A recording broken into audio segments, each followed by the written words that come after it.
This is CBS News New York.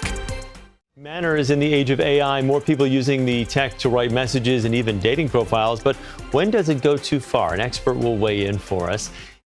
Well, etiquette changes with the times, from the proper way to write someone a letter to the most polite way to send an email. And now, in the age of AI, is it bad form to have AI write that email for you? What about having it set up your dating profile? Joining us now with some do's and don'ts, Diane Gottsman, a national etiquette expert from the Protocol School of Texas.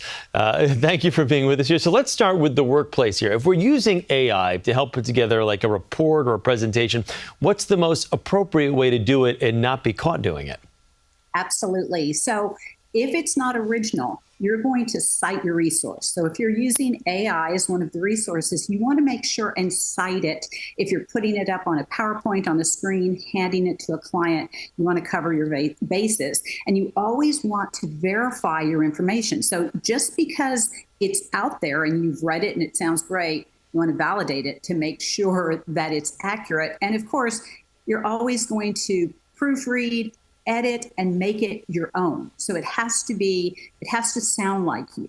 So I guess that's with anything that you're doing with AI. You want to kind of go back and just make sure it doesn't sound exactly like a computer orchestrated this whole thing, that you have some type of personal effects in there to kind of personalize it. So, which brings me to dating profiles, because this is what we're hearing over and over again is online dating and people using AI for their profiles. Is this a good idea or a bad idea?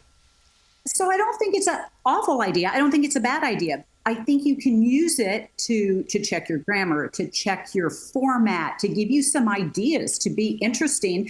But if it's not accurate and it's not authentic to you, you can't use it. So in other words, if you're not a ski instructor, don't put a mountain behind you and skis with a T-shirt that says instructor on it. So I think that we have to be very careful that it's intentional and it's original. But it's not AI using this technology is not bad on its own. It just has to be sincere and authentically you. So in other words, if you write this entire profile, which you should not, it could be a guide, and then you personalize it.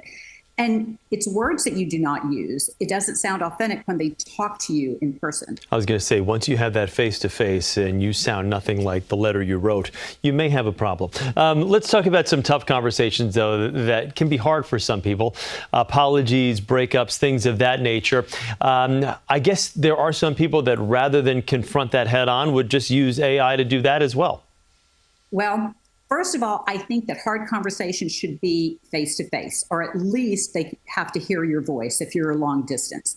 But if you are having these hard conversations, and even if you have to write it down, again, it's not bad to use it as a guide to help you put your thoughts together. But don't cut and paste. This has to be original from the heart. It needs to sound sincere. You have to come across empathetic. So, it can't replicate. AI cannot replicate human emotion. It can sound like it. If you're reading it and you think, oh gosh, this sounds good. But if it's not you, they're going to know. Yeah, it reminds me of that old story when Sylvester Stallone about 25 years ago broke up with someone via FedEx. It's just not, it's just not, he may have been onto something, but it's not good. Finally, if you're on the receiving end of a message that you think was written with AI, how do you respond to it? So I think we have to really think about how much we want to embarrass this other person. So courtesy always counts. But if you are really committed to calling them out, you might say, and you don't have to call them out in an aggressive way. You might say, I appreciate your thoughts on this. Sounds a little off. It sounds like you got a little help. You don't have to say, did you use AI? You let them know that something's off. So maybe next time they think about it a little harder before they go and cut and paste. No cut and pasting. Yeah. You want to embarrass them, but don't embarrass them too much, right? Diane, thank you for taking some time for us. We appreciate it. Thank you. Good to talk with you.